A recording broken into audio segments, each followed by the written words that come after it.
اهلا وسهلا بكم اعزائي المشاهدين في حلقه جديده من قعده جدعان. طبعا النهارده معانا موضوع مختلف وشيق جدا، ولكن قبل ما نتكلم في اي حاجه خلوني اصبح على زمايلي الاول. صباح الخير يا رانيا، ازيك؟ عامله ايه؟ صباح الخير يا كريم. صباح الخير يا شيماء. صباح الخير يا كريم، ازيك؟ من المعروف ان الشريعه الاسلاميه اهتمت اهتمام كبير جدا ببناء الاسره، لانها اساس من اساس المجتمع. اسره يعني زوجين، لو صلحت العلاقه بين الزوجين فبالتالي هتصلح الاسره، ولو فسدت العلاقه بينها فبالتالي الاسره اصبحت اسره فاسده. علشان كده ده موضوعنا النهارده، ومعانا في قعده جدعان عالم من علماء الازهر الشريف، الشيخ عبد الرحمن ابو الفتوح صديق. اهلا وسهلا فندم. اهلا وسهلا بك. الشيخ. حضرتك كنا عايزين نعرف ونعرف الساده المشاهدين ايه المعايير والاسس اللي بناء عليها يتم الاختيار الزوجين. طيب، الحمد لله رب العالمين كما علمنا ان نحمد، واصلي واسلم على خير النبيين سيدنا محمد وعلى اله وصحبه وسلم، وبعد. بادئ ذي بدء، اسمحوا لي اتوجه بالشكر لحضراتكم اسم والاسره البرنامج والاعداد بل والقناه اجمع، من باب من شكر السبب شكر المسبب. ودعوني ايضا ان انحني اعجابا لحضراتكم والفريق الاعداد على اختيار هذا الموضوع، لان زي ما حضرتك قلتي ان الاسره هي نواه المجتمع، انما المجتمع عامه يتكون من الاسر، والاسره ديت اهم حاجه. طبعا الاسلام والدين يا جماعه جعل لنا معايير في اختيار الزوج والزوجه، لان الناس مش اوعى تفكري ان الاسره بتنبني بعد كده، لا، بتنبني من قبل كده. في حاجه ربنا بيقول لك ايه؟ افمن اسس بنيانه على تقوى من الله ورضوان كمن اسس بنيانه على شفا جرف هار فانهار به في نار جهنم. يعني اللي هيبني الاسره على اساس متين واساس يعني يستحمل، فرق شاسع بينه وبين اللي هو اساسه هاوي زي ما ربنا مثل وقال. فتجد ان الله الذي يعلم ولا نعلم هو اللي قال لنا، هو اللي علمنا في الاختيار دايما. حتى احنا ولله المثل الاعلى، يقول لك اسالوا اهل الخبره اللي قبلك، يعرف مثلا اسمع كلام الاكبر منك. طب فما بالك الذي يعلم ولا يعلم؟ قال تعالى: الا يعلم من خلق وهو اللطيف الخبير؟ بلى يعلم. فالذي يعلم فلما علم حكم: إن الحكم إلا لله، أمر ألا تعبدوا إلا إياه، ذلك الدين القيم ولكن أكثر الناس لا يعلمون. بسرعة كده نشوف القرآن قال إيه. قال: وانكحوا الأيام منكم والصالحين من عبادكم وإيمائكم. بس بص اللي جاي بعديها يا كريم: إن يكونوا فقراء يغنيهم الله من فضله. اشمعنى يا رب سبت كل حاجة وجيت وقلت إيه؟ إن يكونوا فقراء. ما بقول لك اللي بيتكلم يعلم ونحن لا نعلم، فيعلم ان الكل بعد كده هيفكر يبص لايه. انت يا ابني عندك شقه، طب كم اوضه، طب عندك وظيفه، طب بتقبض كتير، دخل يالا. قام ربنا قال لك لا، خد بالك: ان يكونوا فقراء يغنيهم الله ايه من فضله. قال لك: ان جاءكم من ترضون دينه الاول وخلقه فزوجوه. شوف فعل امر، فزوجوه. يبقى القران قال هنا ايه؟ الدين والخلق، لان بعد كده هيترتب عليه حاجات كتير جدا. نفس الكلام برضو الزوجه، قال لك: تنكح المراه لاربع، سيدنا النبي صلى الله عليه وسلم. وعارفين النبي صلى الله عليه وسلم برضو لا ينطق عن الهوى، ان هو الا وحي يوحى. قال لك اربعه: جمالها، نسبها، مش عارف حسبها، واخد بالك انت، والعصبيه وكل الحاجات ديت لجمال. طيب بص: ولدينها، برضه نفس الكلام زي الراجل، نفس. والنبي قال ايه؟ فاظفر بذات الدين تربت يداك. القران الكريم استاذ كريم برضه قال لك ايه؟ هنلاقي ان وضعنا اسس. شوف حضرتك، قال لك: انا لسه يا رب يبارك لكم جميعا والساده المشاهدين في اولادهم، انا مش بخلي بنتي ومربيها عشان ارميها واحطها في سجن، لا. فربنا حتى الكلام ده برضه موجه للناس الاعلاميين والناس اللي بيبصوا للقران نظره سطحيه. لما يجي ربنا يقول لك ايه؟ الرجال قوامون على النساء، يقول لك بص التفضيل، بص اللي بيفضل الراجل. يا ابني افهم، فاهمين القوامه غلط. لو بيتكلم لا يا استاذ رانيا، لو هو عايز يتكلم عن النوع كان قال ايه؟ الذكور قوامون على ايه؟ الاناث. صح جدا. احنا معانا طبعا مداخله دلوقتي تليفونيه. نعم. استاذه سميه من القاهره، اهلا وسهلا بيكي. اهلا وسهلا استاذ كريم، صباح الخير. صباح الخير عليكي، اتفضلي معاكي فضيله الشيخ. حابه تسالي في ايه؟ الرحمن ومنورين البرنامج قناه التجرعان. شكرا. الله يخليك. حابه تسالي في ايه يا فندم؟ بعمل مداخله عن بخصوص ان الست لو دخلت الحمام وشربه، يعني شربه السكر، والشيخ قرأ عليها قرآن في دخول الحمام مع زوجها، ده حرام ولا الست تكون اتلبست ولا ما اتلبستش؟ لا لحظه واحده، ايه اللي خلى الشيخ اصلا يقرا عليها قرآن في الحمام؟ ان الست انها شربت ايه؟ خمره.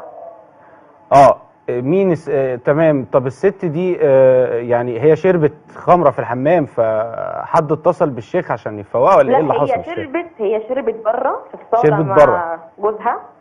تمام.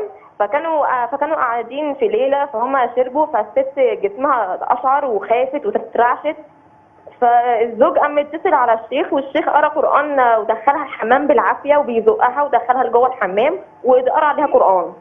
هل ده الست انها تكون اتلبست ويبقى حرام ان قرايه القران جوه الحمام؟ تمام، شكرا لحضرتك. هي سؤالها انه لما الشيخ قرا عليها القران، طبعا الشيخ ما يعرفش، تقريبا بكلمها في التليفون او حاجه زي كده، فقرا عليها القران فهي كانت في الحمام.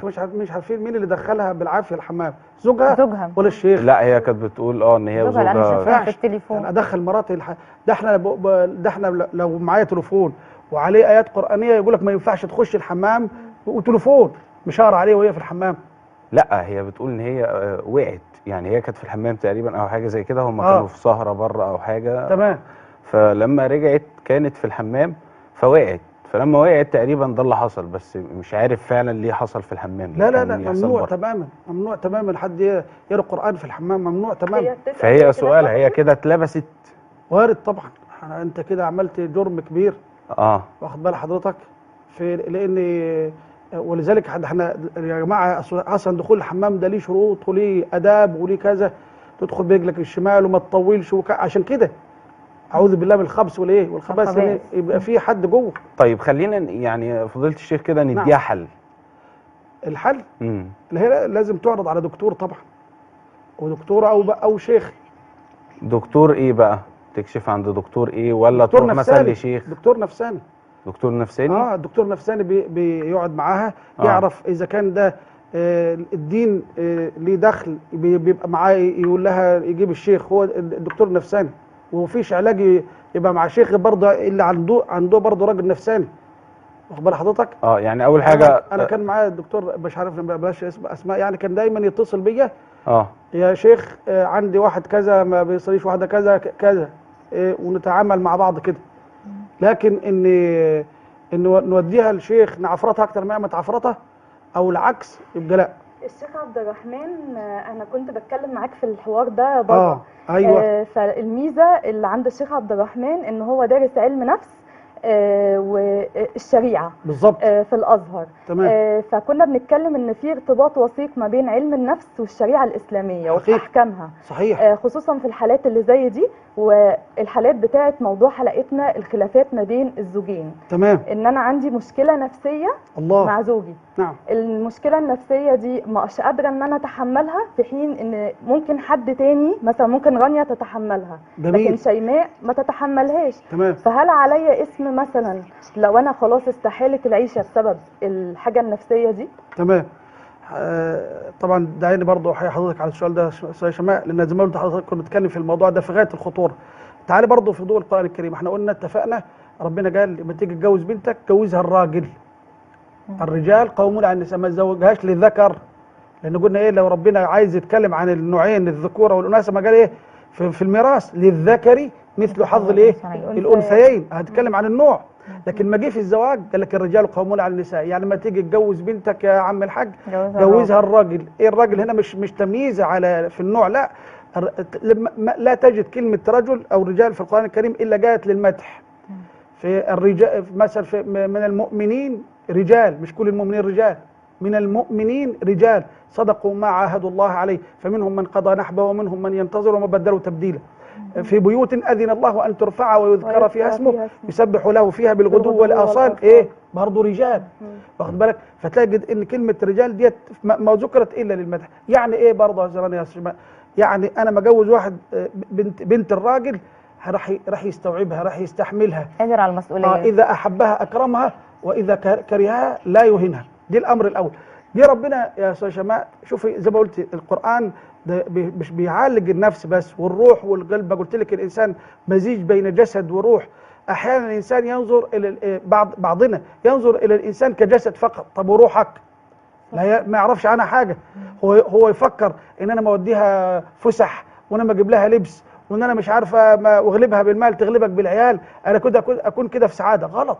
الانسان مزيج بين ايه؟ جسد وروح. ولن تجد سعاده للجسد والروح الا في ضوء القران الكريم. تعالى كده نشوف يا شيماء ربنا قال ايه وبيعالج النفس.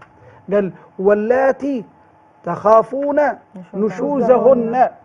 على فكره هتكلم برضه للراجل والست عشان برضه ما بقولش ايه، لا ده هو وضع روشته للراجل ووضع روشته لمين؟ للست. امتى اعمل ايه مع ست اذا كانت هي اللي معكدين عليا حياتي؟ لا ده بصوا شوف يا شيماء قال لك ايه؟ واللاتي تخافون نشوزهن، ما قالش واللاتي نشزن. يعني ما تنتظرش لحد الست ما خلاص خلصت معاه وقفلت زي ما قالت الاستاذ شيماء وقالت مش طايقاك، ما انت السبب. في ناس كتير فاكره ان النشوز بس هو نشوز للزوجه، لكن ما يعرفوش ان لا في كمان نشوز للزوج. عشان كده قلت زمان، عشان ما بقول لك بقى دي موجوده في روشته هنا وفي روشته هنا. الروشته الاولانيه هنا قال لك واللاتي تخافون نشوزهن، نعمل ايه معاهم يا رب؟ فعظوهن. اولا انا ما اجعز مراتي، وده الكلام برضو بقول اللي تبقى من الاسر اللي هم قاعدين مع بعض، مع ان دلوقتي ايه البنت مفكره ما تاخد جوزها وتقعد لوحديها برضه يبقوا في سعاده. والله غلط. لو ما نجحتوش في بيت الاسره مش راح تنجحوا انتوا لوحديكم، ومش هتنجحوا حتى لو قعدتوا في كومباوند، ولو قعدتوا حتى في لو في الجنه زي ادم وحواء هتخرجوا منها برضه. مين يصلي على الحبيب؟ واخد بالك؟ فقال لك ايه؟ فعظوهن. انا مثلا ما اجعز مراتي اعظها بيني وبينها، ما اعظهاش قدام حد، حتى لو قدام امها ولا ابوها ولا اخواتها ولا امي ولا اخواتي. طب حلو بقى النقطه دي. ايوه حضرتك قلت من شويه ان الطبيب النفساني بيبقى متواصل مع الشيوخ.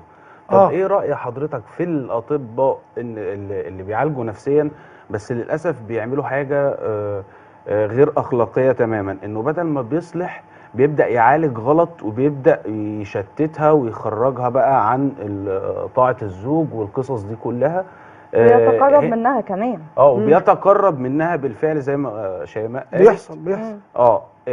هنا بقى احنا نوجه نصيحة للشخص اللي بيتعالج ده، نقول له ايه وازاي يقدر يعرف ان هو كده ماشي صح ولا غلط؟ والله يا استاذ كريم دايما انا بقولها يا استاذ، اللي ما يخافش من ربنا خاف منه. اللي بيخاف من ربنا في اي مجال في اي مجال هتلاقيه ايه؟ مين الرقيب عليك؟ ربنا. الله سبحانه وتعالى في اي مهنه. مش هنقول بقى مهنه نفسي، شيخ، مهندس، دكتور، كذا بالزبط. انت اجعل من لم يجعل الله له عليه رقيب مش هينفعه رقيب.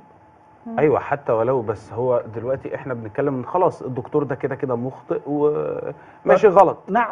ولكن الضحيه اللي هو المريض او الشخصيه اللي بتتعالج، هل مثلا نيجي نحكم عليها بالشكل ده انه ازاي انت عملتي كده، انت ما فيكيش عقل، ولا هترد علينا في ساعتها تقول فعلا ما انا عقلي فيه مشاكل، ما انا عشان كده رايح اتعالج، واذا كان ده الدكتور هو اللي وجهني لكده انا هسمع كلامه. عشان كده بتكلم برضه بقول للزوج ما تسيبش مراتك عرضه لده وده، ليه تسيبها لوحديها؟ ما هي احيانا بتبقى المشكله مع الزوج نفسه، تبقى اخوها، ابوها، طب ايه رايك في الاعراف؟ بس ما تروحش لوحديها. يعني الدور هنا بيرجع كنت بتكلم مع الدكتوره قالت اكبر خطا، احنا كنا بنتكلم يقول لك ده تعصب مش عارف ايه، بالعكس قال لك اكبر خطا انك تسيب زوجتك حتى لوحده، مش لواحد، لوحده. لازم يخش امها معاها، اختها معاها، ده ابقى فاهم ده تعبان انما انا صحيح، وابقى فاهم ده ماشي صح ولا ماشي غلط، ولا بيقول كلام صح ولا بيقول كلام غلط، ولا بيقول كلام في الطب ولا كلام مش في الطب، ولا كلام في النفس ولا كلام مش في النفس. واخد بال حضرتك؟ حتى ليه بقى هكون انا معاه وانا اللي معاك بقى انت تعبان ومريض. انا اقول ده يا جماعه على فكره ده ما بفهمش حاجه، لان انا صحيح مش مريض. فبوزن كلام الايه اللي قدامي، في غايه الخطوره الموضوع ده برضه. طيب الاعراف اللي بتخلي الاخ، الام، الخال، العم بيتدخلوا في الموضوع ده وبيقولوا لا، يعني هي احنا شايفين ان الوضع كويس وان هي تستنى في الجواز ده. مين اللي يحكم ان البنت تستنى في جوازها او لا؟ هي ولا اهلها؟ الاعراف بتقول ان اهلها. الخطوات احنا قلنا ايه؟ او الخطوه ايه يا استاذ كريم؟ فعظوهن. تمام. طيب ما جاتش بالعظه، يعني ايه؟ يعني ايه يا استاذ كريم بالعظه؟ يعني انا مثلا النشوز معناه العلو والارتفاع، يعني احنا ماشيين في خط مستقيم مع بعض وكويسين مع بعض، خرجت عن المسار. بدا الاعوجاج. اعملي، هعمل وما عملتش. اسمعي، قالت هسمع وما سمعتش. يبقى من البدايه ديت يبقى انا اقول لها يا فلانه ده انا خد بالك الموضوع ده بيزعلني، الموضوع ده بيضايقني. طب ما جاتش بالعظه، واهجروهن. وبرضه الهجره كانوا فين؟ في اوضه النوم. ما اعرفش بقى اخويا وابويا وامي والجيران والمنطقه ان انا مخاصمها وتمشي من البيت. لا، دي قصه، دي المرحله الثالثه اللي بتقول على الشمال. يبقى احنا ايه؟ طب هجرناها وفين؟ في المكان ده فقط. واخد بال حضرتك؟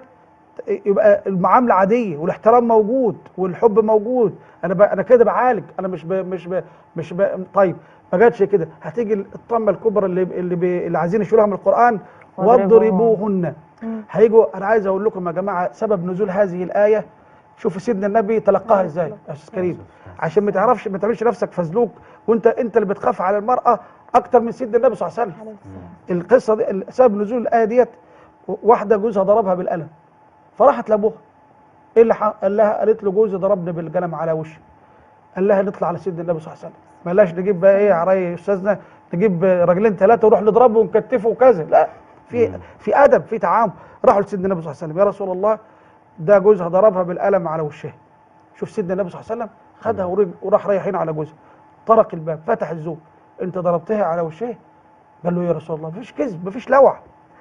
قال عارف سيدنا النبي صلى الله عليه وسلم كان حكمه ايه؟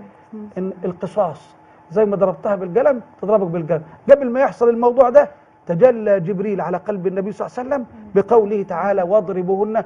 وطبعا العلماء عشان ضيق الوقت عاملين شروط في الضرب، لا ضرب مبرح ولا موجع ولا يكسر ولا يترك علامه، ده حاجات السواك مثلا. شوفي يعني يخليك ايه، هو من باب العلاج فقط. طيب زي ما بس برضه خلينا متفقين ان الرسول عليه الصلاه والسلام عمره ما ضرب واحده ست من زوجاته نهائي. بالظبط كده. فاحنا دايما بنقتدي بسيدنا محمد صلى الله عليه وسلم. طيب الموضوع تطور عشان الوقت، وزي ما قالت الاستاذ شيماء، وبعدين اللي هي غضبت زي ما قال الاستاذ كريم، سابت البيت ومشيت. شوف قال لك ايه؟ شوف ربنا قال ايه؟ قال لك فبعثوا حكما من اهله وحكما من ايه؟ من اهلها. وان خفتم شقاق بينهما، يعني خايفين من كده، فبعثوا حكما من اهله وحكما من اهلها. ليه يا استاذ كريم؟ شوف عشان تعرف القران الكريم مش كل اللي هب ودب يا استاذ كريم بيتدخل بين الزوج والزوجه. صح. المصايب كلها بتيجي من هنا. ليه؟ اصل خد بالك، ده اصل الزوجه راح تحكي اسرار ما تتقالش وما تتسمعش. فعلا. ونفس الكلام الزوج. فلما يكون حكما من اهله هيستر على مين؟ على الزوج.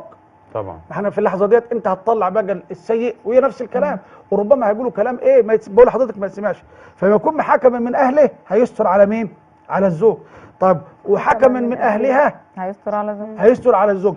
خدوا بالكم انا بقول لك ان يريد اصلاحا يوفق الله بينهما ان الله كان عليما خبيرا. ربنا هنا ذكر العلم والخبره. ليه؟ يعني يا استاذ كريم اللي يتدخل لابد يكون على علم ويكون وعنده ايه؟ خبره. يعني ما جه الاب اتدخل بين الاثنين، والاثنين اصراني على كلمه واحده، الطلاق. فعمل ايه يا استاذ شيماء؟ قال هات ورقه يا ابني، وانت هات ورقه يا بنتي، تعرف تكتب؟ قال له يابا انت فاضي ولا ايه؟ انا بقول لك انا عايز اطلق. قال له يا ابني هخليك طلق بس اسمع افهم، اكتب حاجه انت. قال له يا نهار ابيض يابا، ده انت شكلك كده ايه، عايز تلعب بينا، احنا مش قلت. قال له اكتب يا ابني اي حاجه، اكتب بسم الله الرحمن الرحيم. كتب. وانت اكتب بسم الله، كتبت نفس الكلام. بقى كتبت؟ قال له كتبت. امسح. لا اله الا الله يا ابني، اسمع الكلام. مسح. المهم فضلوا على كده ساعه على هذا الكلام. بعد ساعه قال له يا ابني انت كتبت ايه؟ قال له ما كتبتش حاجه. قال له طب وانت؟ قال له برضه ما كتبتش حاجه. قال له طب اكتب اي حاجه من اللي انت. قال له ما انا مسحتك. قال له انا عايزك كده بينك وبين مراتك كده نيجي اللي يحصل بينا طول النهار نيجي بالليل نعمل ايه يا سراني؟ نمسحه. فما نيجي نمسحه لا انت هتلاقي حاجه تفتكرها لي سيئه ولا انا هاجي الاقي حاجه ايه افتكرها لك ايه سيئه. وده المطلوب. شوف الفرق بين ما يكون داخل حكم عنده علم وعنده خبره، بعكس من واحد بقى ايه هو قال لك كده ايه لا ده انت تتطلقي، انت جبل اللي انت صبر لحد دلوقتي، وروح لواحد تاني يقول له هي عملت لك كده اهو والله العظيم لو انا منك مش هطلقها، ده انا اذبحها تلعب كده. فايه ديت. طب ده بالنسبه لمين؟ للزوجه. هي الزوجه دلوقتي غضبانه وزعلانه. طيب لو كان الزوج بقى يا استاذ راني اللي زي ما انت قلت حضرتك قال لك وان امراه خافت من بعلها نشوزا، يبقى ربنا بينحاز للذكر للراجل على المراه ولا حاطط روشته هنا وحاطط روشته هنا يا استاذ كريم؟ قال وان امراه خافت من بعلها نشوزا او اعراضا فلا جناح عليهما ان يصلحا بينهما صلحا. خد بالك يا استاذ كريم، ان يصلحا بينهما ايه؟ صلح. عند الراجل يا استاذ كريم قال ايه؟ عشان القران برضه يا جماعه عشان تعرفوا القران وبلاغه القران وبيان القران. قال لك إيه؟ دي هنا صلحه، انما عند المراه اصلاحها. ليه؟ مش تحيز.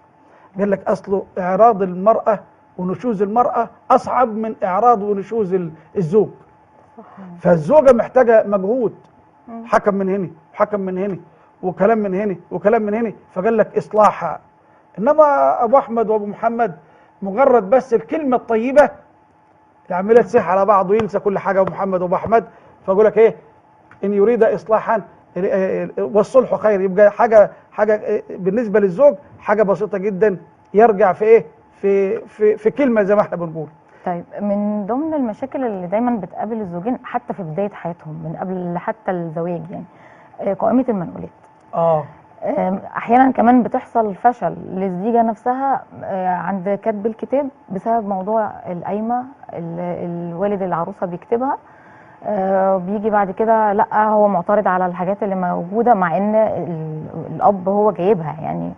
فهل اصلا الشرع في حاجه اسمها قائمه منقولات؟ ده موجود في القانون وده كان عرف.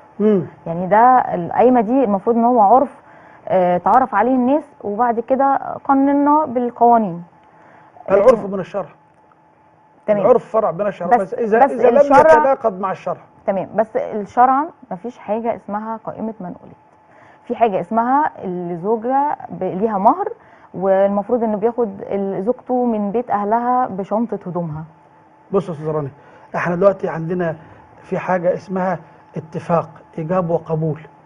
اللي انا هتفق معاه المؤمنون عند شروطهم.